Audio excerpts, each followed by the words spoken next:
Hi everyone! In this video I'll show you how to download and use TinyTask on your computer. So let's get started. First, open your browser and search for TinyTask. Once the results appear, click on the link that says Download TinyTask. Now you'll be on the official TinyTask website.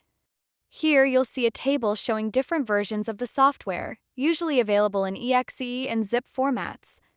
I'll select the TinyTask 1.77 exe version.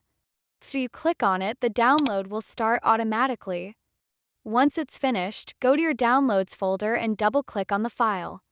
When the installation window appears, click on Run. In just a few seconds, a small toolbar will appear on your screen. That's TinyTask. You'll see several buttons for recording, playback, and settings.